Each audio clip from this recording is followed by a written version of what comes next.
In today's daily dose, we would be discussing here fundamental theorem of arithmetic.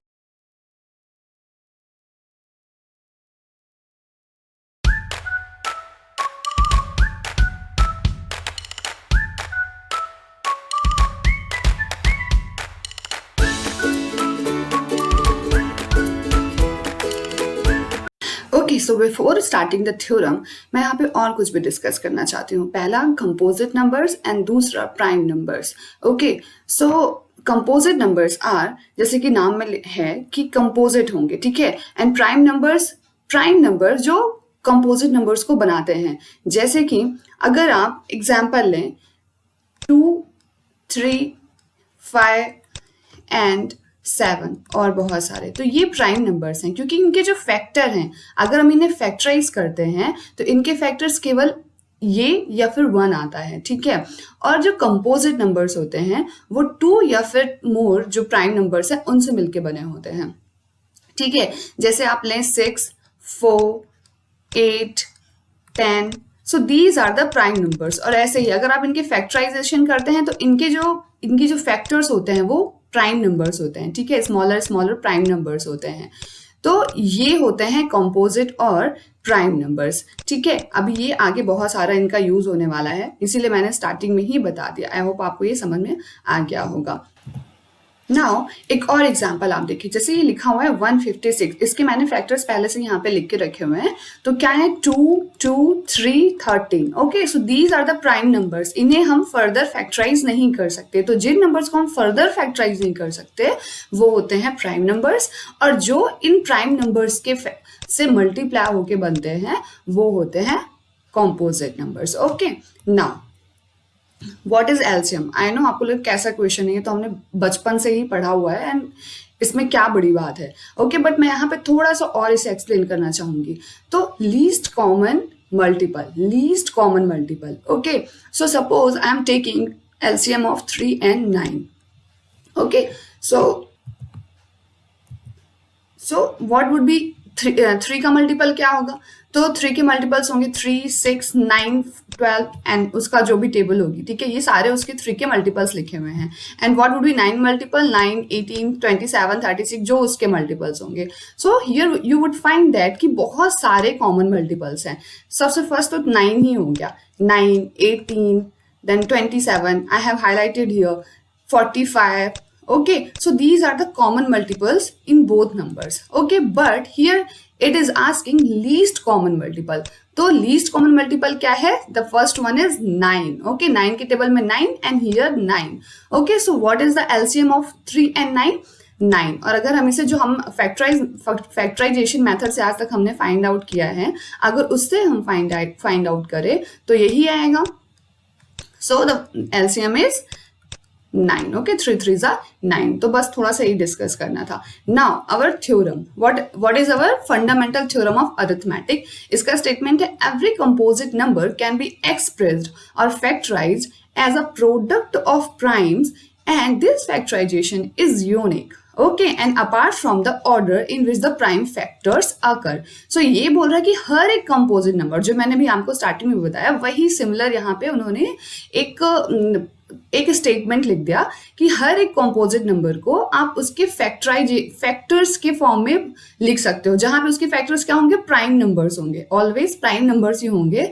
और अगर आप उनके order पे ध्यान नहीं दो तो वो एक यूनिक सेट होता है, ठीक है. जैसे suppose I'm taking example of this number 3825. Okay, now I'm doing here factorization 3825.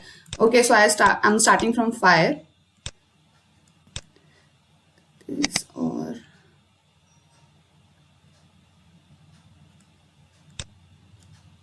now 5 and the 5 5s are and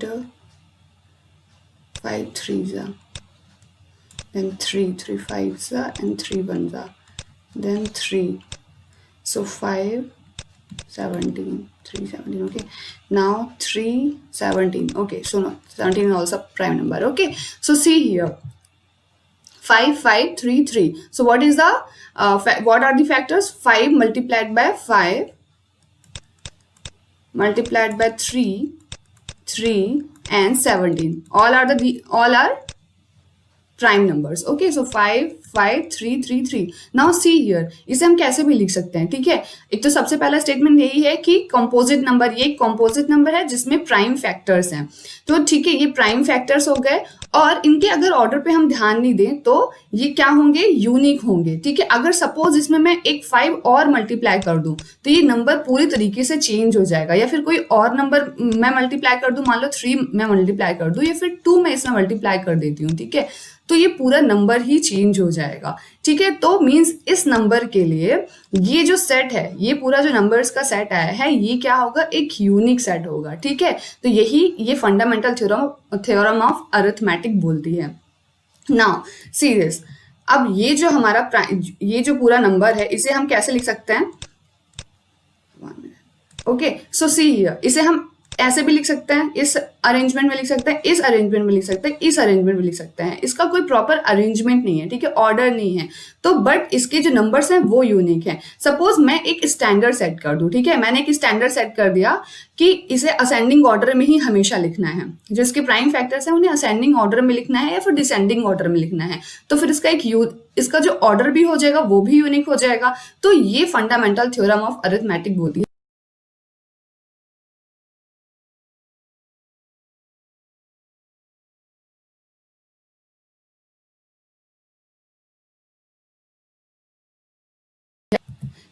now suppose हमने इसका ऑर्डर भी डिसाइड कर दिया कि हम जो है इन नंबर्स को, इनके प्राइम फैक्टर्स को हमेशा असेंडिंग ऑर्डर में ही लिखेंगे, तो फिर इसका जो फैक्टराइजेशन हो जाएगा वो भी यूनिक होगा, ठीक है, क्योंकि अब हमें हमेशा असेंडिंग ऑर्डर में ही लिखना है। तो अब ये नंबर कैसे लिखा जाएगा, हमेशा ऐसे प्राइम फैक्टर्स के असेंडिंग ऑर्डर में लिखा जाएगा। Okay, so this all was a fundamental theorem of arithmetic, ठीक है। तो ये इतना इंपॉर्टेंट नहीं है, हालांकि आपके लिए स्टेटमेंट बहुत इंपॉर्टेंट है, बट आपको पता है ये जो आपकी आगे की मैथमेटिक्स आती है, जितने भी एप्टीट्यूड, जितने भी आपके कॉम्पिटिटिव एग्जाम्स होंगे ना आगे, इवन आफ्टर 12th, उन सारे एग्जाम्स में ये मैथमेटिक बहुत इंपॉर्टेंट होती है, ठीक है। इसके एप्लीकेशन एक्चुअली बहुत इंपॉर्टेंट है। वहां पे एक चैप्टर आता है HCF and LCM find out करने का, इवन बहुत सारे और चैप्टर्स जिनमें ये सच में बहुत इंपॉर्टेंट होती है, ठीक है। तो इसको समझना बहुत जरूरी है अभी भी। नाउ इसके एप्लीकेशंस देखते हैं, ठीक है। तो फर्स्ट एग्जांपल मैंने लिया है 336 एंड 54, ये आपके एक्सरसाइज के, इवन जो लास्ट एग्जांपल था वो भी आपके एक्सरसाइज का ही था। तो इसके जो एप्लीकेशंस है उसमें अपन पहले इसके एचसीएफ और एलसीएम फाइंड आउट करते हैं, ये आपके एक्सरसाइज में है।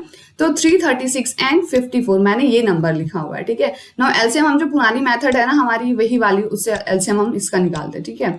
Now 336 and 54 to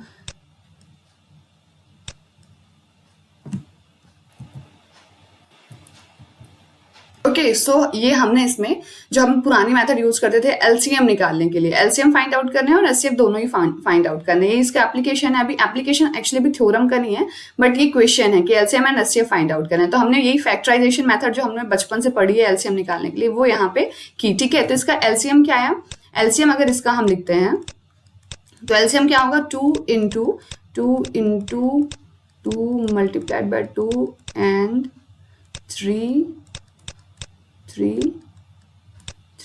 and 7. Okay, so it is LCM of these two numbers. and HCF अगर हम फाइंड आउट करें फैक्टराइजेशन मेथड से, तो पहले हमें इसके फैक्टर्स निकाले होंगे। तो मैंने इसमें फैक्टर निकाल के रखे हुए हैं यहाँ पे, ठीक है। तो ये इसके फैक्टर्स हो गए 2 इंटू 2 मल्टीप्लाइड बाय 3 and 7। सो इसका जो LCM आएगा वो आएगा, अभी जो मैंने किया था जो फैक्टराइजेशन मेथड से, उसका LCM आएगा, अब मल्टीप्लाई करके देखना, एलसीएम आएगा 3024। ओके, और अगर हम एचसीएफ की बात करें तो एचसीएफ, इसमें से एचसीएफ क्या होगा, अभी हमने लास्ट क्लास में ही पढ़ा था कि एचसीएफ जो होता है वो हाईएस्ट कॉमन फैक्टर होता है, ठीक है। तो एचसीएफ क्या होगा इसका, एचसीएफ अगर दोनों का हम यहाँ पे फैक्टराइजेशन करें और इसमें जो हाईएस्ट कॉमन फैक्टर होगा, ठीक है, तो हाईएस्ट कॉमन फैक्टर क्या होगा, 2 and 3 का मल्टीप्लीकेशन, दैट इज 6, ठीक है। यही था हमने लास्ट क्लास में पढ़ा था। तो highest common factor, not prime factor, actually highest common factor, तो हाईएस्ट कॉमन फैक्टर यहाँ पे क्या है, 6। तो एचसीएफ हो गया 6 एंड एलसीएम हो गया 3054। सॉरी 24, ओके, मल्टीप्लीकेशन करने पे 24। तो ये हो गया। नाउ यहाँ पे अगर हम एलसीएम की बात करें तो यही मैंने लिखा था यहाँ पे, जब मैंने यहाँ पे फैक्टराइजेशन किया था तो यही सारा कुछ लिखा हुआ था। 2 into 2, ये 2 multiplied by 2 4 times and 3 times and 7, so 3024. So now see here, it is the product of greatest power of each prime factor involved in the numbers. Means अगर हम इसे ऐसे लिखें 2 की पावर 4 मल्टीप्लाइड बाय 3 की power 3 multiplied by 7 की power 1. Now see here, और इसे ऐसे अगर हम इसी फॉर्म में रिप्रेजेंट करें, so 2 to the power 4 multiplied by 3 power 1 multiplied by 7 power 1, and here 2 1 3 3. Okay, so now see here, what is the LCM? LCM यही आया था, हमने जो फैक्टराइजेशन किया था अभी यही LCM आया था। तो यहाँ पे क्या बोल रहा है वो, LCM जो होता है वो product of greatest power of each prime factor. Each prime factor क्या है, दोनों में ईच प्राइम फैक्टर मीन्स यहाँ पे पहला प्राइम फैक्टर है 2, नेक्स्ट प्राइम फैक्टर है 3 and next is 7 and here 2 and 3. सो जो भी दोनों में जो भी सबसे हाईएस्ट पावर का प्राइम फैक्टर होगा, कॉमन सी हियर, हर एक प्राइम फैक्टर हमें लेना है। तो दोनों में कौन कौन से प्राइम फैक्टर हो गए, not common here, prime factor. तो यहाँ पे 2 हो गया, यहाँ पे 3, यहाँ पे 7, यहाँ पे 2 and 3। तो 2 में से सबसे हाईएस्ट पावर किसकी है, 2 की पावर 4। सो 2 की पावर 4 हमने रख लिया, ठीक है। सो 2 to the पावर 4 यहाँ पे आ गया। नाउ 3 की हाईएस्ट पावर क्या है, इसमें 3 की ओनली 1 है और यहाँ पे 3 की कितनी है, 3 है। सो 3 to the पावर 3 और 7 है ही नहीं, तो 7 की एक ही पावर है यहाँ पे 1, तो हाईएस्ट पावर 1 ही हो गई। So LCM would be product of the greatest power of each prime factor involved in the number, चाहे वो यहाँ पे हो चाहे वहां इस वाले नंबर पे हो, इवन अगर तीसरा नंबर भी होता तो वहां पे भी। तो जो हाईएस्ट पावर होती है वो क्या होती है, एलसीएम में इन्वॉल्व होगी, ठीक है। So this was the LCM. Now what would be the HCF? HCF मैंने बोला हाईएस्ट कॉमन फैक्टर, सो 2। दोनों में हाईएस्ट कॉमन फैक्टर कौन सा है, एक तो 2 है और 3 है, ठीक है। तो हम बोल सकते थे कि हाईएस्ट तो 3 है, लेकिन मैंने प्राइम फैक्टर नहीं बोला, हाईएस्ट प्राइम फैक्टर नहीं बोला है, कॉमन मैंने बोला हाईएस्ट कॉमन फैक्टर। सो हाईएस्ट कॉमन क्या है, इसे हम 6 भी लिख सकते हैं यहाँ पे और इसे भी हम यहाँ पे 6 लिख सकते हैं, तो हाईएस्ट कॉमन फैक्टर है 6। Okay, so product of the, now see the statement, product of the smallest power of each common prime factor, ठीक है। तो each common factor जो कॉमन प्राइम फैक्टर है उसकी स्मॉलेस्ट पावर, तो स्मॉलेस्ट पावर यहाँ पे कॉमन फैक्टर कौन सा है, 2, तो उसकी स्मॉलेस्ट पावर कौन सी हो गई, 1, ठीक है। दोनों में केवल 1 ही है स्मॉलेस्ट पावर, सी दिस, यहाँ पे 1 है और कॉमन, और नेक्स्ट कौन सा है, 3, तो 3 की सबसे कम पावर कौन सी है, 1, ठीक है। यहाँ पे कौन सी है, 2 की पावर 1 एंड यहाँ पे 3 की पावर 1, ठीक है। तो इनका multiplication and that is 2 multiplied by 3 and that is 6। Okay, so this was the HCF.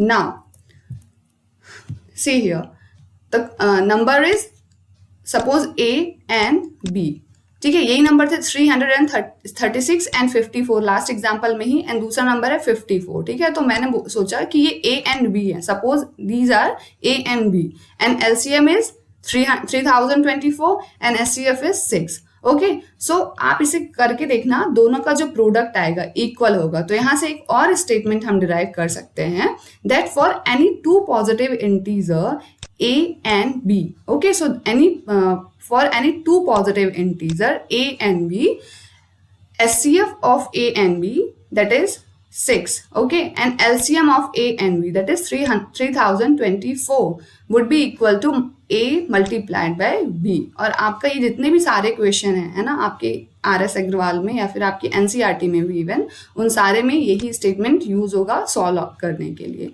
ठीक है। तो आई होप आपको ये समझ में आ गया होगा, और आपको अगर कोई भी डाउट है तो आप कमेंट सेक्शन में पूछ सकते हैं, ठीक है। नेक्स्ट लेक्चर तक के लिए बाय बाय। और अगर वीडियो पसंद आया हो तो लाइक करके ज़रूर बताएं, और अगर पसंद नहीं आया तो बिल्कुल डिसलाइक करिए और सब्सक्राइब करिए मेरे चैनल को और बेल आइकन को ज़रूर दबाएं, जिससे कि नेक्स्ट वीडियो आपको ज़रूर मिले। और शेयर करें अपने दोस्त के साथ जिससे वो भी पढ़ सके। And if you have any doubt, then tell me on comment section. I will reply you surely. और पेड़ों को पानी देते रहें, खूब खुश रहें, खूब हंसे, खूब खेलें। नेक्स्ट वीडियो तक के लिए बाय बाय।